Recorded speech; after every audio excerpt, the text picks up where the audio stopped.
नमस्कार। आप देखना शुरू कर चुके हैं स्टार टीवी बिहार और मैं आपके साथ सरोज सिंह।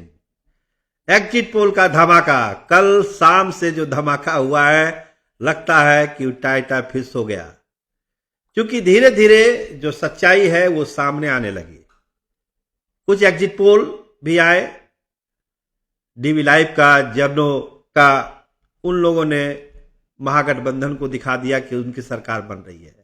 देखिए, कल भी मैंने कहा था कि ये जो एग्जिट पोल है इस पर बहुत भरोसा करने से अच्छा है कि एग्जैक्ट जो पोल है उस पर भरोसा किया जाए, जनता ने जो जनादेश दिया है उस पर भरोसा किया जाए। लेकिन सबसे बड़ी बात क्या हुई, एग्जिट पोल के बाद जनता दल यूनाइटेड और आरजेडी के बड़े नेताओं ने एक मुलाकात की है। देर रात एक गुप्त बैठक हुई है। जेडीयू के एक बड़े नेता और राष्ट्रीय जनता दल के एक बड़े नेता ने गुप्त बैठक की है। क्या था उस बैठक का एजेंडा? देखिए, पॉलिटिकल पार्टी भी ये समझ रही है कि कितना क्लोज कंटेस्ट बिहार में हुआ है, बहुत ही क्लोज कंटेस्ट हुआ है और इस कांटे की लड़ाई में कोई भी आगे निकल सकता है। जेडीयू भी निकल सकता है, राष्ट्रीय जनता दल निकल सकता है। देखिए, महागठबंधन और एनडीए की बात हम करते नहीं है, क्योंकि जमीन पर यह गठबंधन नहीं है। आप कागज पर भले कह दीजिए एनडीए गठबंधन में 5 पार्टियां हैं और महागठबंधन में कई पार्टियां हैं, लेकिन जो चुनाव हुआ 2 चरणों में, उसमें किसी भी पार्टी ने गठबंधन धर्म नहीं निभाया, ना एनडीए के नेताओं ने, ना महागठबंधन के नेताओं ने। अगर तीर ही लालटेन और लालटेन ही तीर हो गया तो गठबंधन कहां निभाया गया? अगर चिराग के सीटों पर मुख्यमंत्री नहीं गए और जेडीयू के ज्यादातर सीटों पर चिराग नहीं गए तो गठबंधन कहां निभाया गया? अगर 13-13 सीटों पर फ्रेंडली फाइट हो गई तो महागठबंधन में गठबंधन धर्म किसने निभाया? तो खैर ये अलग बहस है। चुनाव हो चुके हैं और चुनाव के बाद नतीजा क्या होगा इस पर लोग की चर्चा है। एग्जिट पोल ने एक चर्चा छेड़ी, ज्यादातर एग्जिट पोल ने एनडीए की सरकार बनाई, कुछ एग्जिट पोल ने, जैसे कि डीवी लाइव है, डीवी लाइव ने महागठबंधन की सरकार बनाई। आप अपने स्क्रीन पर हम आपको दिखा रहे हैं कि डीवी लाइव ने क्या सर्वे किया। 130 से 140 सीट उन्होंने महागठबंधन को दिया। आपके स्क्रीन पर वो एग्जिट पोल का स्क्रीनशॉट है। दूसरा, जर्नो मिरर, जिसने 130 से 144 सीट का प्रिडिक्शन किया है। तो खैर हम ये नहीं कर रहे हैं कि वो वाला गलत है और ये वाला सही है, इसमें पढ़ना ही नहीं है, इसमें पढ़ना ही नहीं है, क्योंकि जनता ने अपना फैसला सुना दिया और जनादेश का ही सम्मान होगा और जनादेश की ही बात मानी जाएगी। अगर ऐसा नहीं होता तो ये गुप्त बैठकें नहीं होती जो गुप्त बैठकें हो रही है।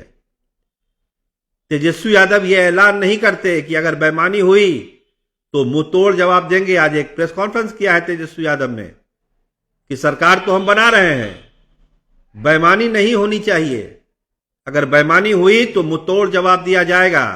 एक पैर पर लोग खड़े हैं, तो एक सीधी सीधी चेतावनी भी प्रशासन को तेजस्वी यादव ने आज सवेरे सवेरे प्रेस कॉन्फ्रेंस करके दे दिया, क्योंकि उनको भी पता है कि मामला क्लोज है। जेडीयू को भी और बीजेपी को भी पता है कि मामला क्लोज है। अब एग्जिट पोल 5 सीटें दे रहे हैं हम पार्टी को। हम पार्टी वाले आज सर्च कर रहे हैं कि इतनी सीटें हम कहां ला रहे हैं, हमको एग्जिट पोल 5 सीट दे रहा है। जमीन पर से तो ये फीडबैक ही नहीं है। तो ये तो एग्जिट पोल का हाल है। तो आगे जो सरकार बननी है 14 के नतीजों के बाद, उसकी तैयारी पटना में शुरू है, दिल्ली में शुरू है। तार जुड़ रहे हैं दिल्ली और पटना के, बैठकों का दौर शुरू है। छोटी छोटी पार्टियों पर नजर है, क्योंकि कहीं ना कहीं तेजस्वी यादव को भी लगता है कि अगर कुछ नंबर घटे तो हमको कहां से मिलेगा, और नीतीश कुमार को भी लग रहा है कि अगर कुछ नंबर घटे तो हमको कहां से मिलेगा। मिल रहे हैं जनता दल यूनाइटेड और आरजेडी के नेता, बैठक हो रही है, चीजें तय की जा रही है कि किस परिस्थिति में क्या फैसला होना है। हम ये नहीं कह रहे हैं कि पूरा उलट पुलट हो जाएगा, लेकिन एक प्लान बी सब पार्टियों ने बनाना शुरू कर दिया। नीतीश कुमार ने भी, भाजपा ने भी और तेजस्वी यादव ने, तीनों ने प्लान बी बनाना शुरू कर दिया है। क्योंकि जो नतीजे हैं, जो जमीन से फीडबैक है, सीट बाय सीट, वो कांटे की लड़ाई का संकेत दे रहा है। बिहार में लड़ाई कांटे की है, 5 सीट आगे 5 सीट पीछे, यही होना है। एक तरफा चुनाव नहीं है, एक तरफा चुनाव नहीं है। कल भी मैंने कहा था, आज भी मैं कह रहा हूं, यह चुनाव एक तरफा नहीं है, बहुत ही कांटे की लड़ाई है, फोटो फिनिश की लड़ाई है। और इसमें no doubt Janata Dal United ने बेहतर किया है और तेजस्वी यादव ने बेहतर किया है, आरजेडी ने बेहतर किया है। ये एक फाइंडिंग है, इससे कोई इनकार नहीं कर रहा है, ना एग्जिट पोल कर रहा है, ना लोग कर रहे हैं, ना अनुभवी पत्रकार कर रहे हैं, ना जनता कर रही है। आज तो तेजस्वी ने सरकार बनाने का दावा कर दिया, शपथ ग्रहण की बात कही और अधिकारियों को चेतावनी भी दे दी। तो जिस बैठकों की हम बात कर रहे हैं, उस बैठक में तय क्या हो रहा है? जिस प्लान बी की हम बात कर रहे हैं, उसमें तय क्या हो रहा है? नीतीश कुमार अपनी एक एक शर्तों को मनवाएंगे। उनका ये आखिरी चुनाव है।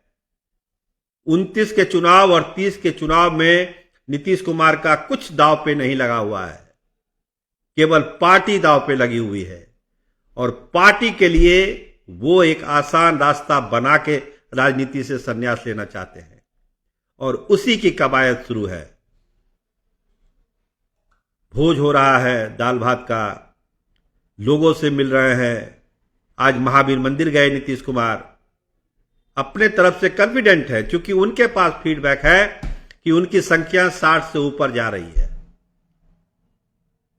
तेजस्वी यादव के पास फीडबैक है कि उनकी संख्या 70 से ज्यादा जा रही है, 80 के आसपास वो रह सकते हैं।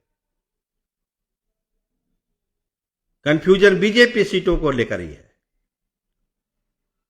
क्योंकि ना नीतीश कुमार और ना तेजस्वी यादव ये मानने के लिए तैयार हैं कि भाजपा का फिगर 50 से ऊपर जाएगा, 50 के नीचे ही रहेगा। ये इस गुप्त बैठकों का लबोलुबाव है। इसीलिए दूसरे तरीके से भी बिहार की सियासत नाच रही है। क्लॉकवाइज तो होता ही, एंटी क्लॉकवाइज भी घूम रहा है कि बिहार की सियासत कहीं एंटी क्लॉकवाइज ना घूम जाए। तो ये मत समझिए कि 14 के बाद सारी चीजें आसान है बिहार की सियासत में। बहुत सारी चीजें होनी है बिहार की सियासत में, बहुत उठापटक होना है। अगर प्लान बी लागू हुआ तो समझिए कि ऊपर का नीचे और नीचे का ऊपर भी हो सकता है। तो इंतजार करना पड़ेगा 48 घंटे का, क्योंकि 48 घंटे के बाद बिहार में जो होगा, बिहार की सियासत में जो होगा, उसको देश और दुनिया भी देखेगी। इतना आसान नहीं है कि वोटिंग हो गया और 14 को गिनती हो गई और सरकार बन गई। अभी बहुत कुछ बिहार में होना है, इसीलिए इस गुप्त बैठकों का दौर शुरू है। बीजेपी भी एक एक चीज पर नजर रखी हुई है। वो इस बाजी को जीतना चाहती है और इस बाजी को जीतने के लिए दिल्ली से लेकर पटना तक चहलकदमी तेज है, बैठक तेज है, रणनीतियां बनाई जा रही है। कहा यही जा रहा है कि चाचा को हम लोग मना ही लेंगे, ज्यादा दिक्कत नहीं आएगी, लेकिन चाचा मानेंगे तो किन शर्तों पर, यह बड़ा सवाल है। इसीलिए आज राष्ट्रीय जनता दल के लोग भी एक एक चीजों पर नजर रखे हुए हैं। पोलिंग बूथ की तो हम बता ही दिए, वहां पर तो जो नजर थी। अब जहां पे स्ट्रांग रूम में ईवीएम रखा हुआ है, आरजेडी और महागठबंधन के कार्यकर्ता 24/7 सतर्क है। आज एक इशारा तेजस्वी यादव ने कर दिया है कि पूरी सावधानी बरतनी है। अधिकारियों को भी चेता दिया है कि बेईमानी मत करिएगा, हम आ रहे हैं। ये बदलाव का चुनाव है, बिहार की जनता ने बदलाव कर दिया है। तो देखिए 48 घंटे तक ये गहमागहमी चलेगी। 14 को जब ईवीएम खुलेगा तब आपको बिहार की सही तस्वीर दिखाई पड़ेगी। फिलहाल एग्जिट पोल का तो थू हो ही रहा है, इसमें कहीं दो मत नहीं है। कैमरामैन रामनंदन के साथ मैं सरोज सिंह, धन्यवाद, नमस्कार।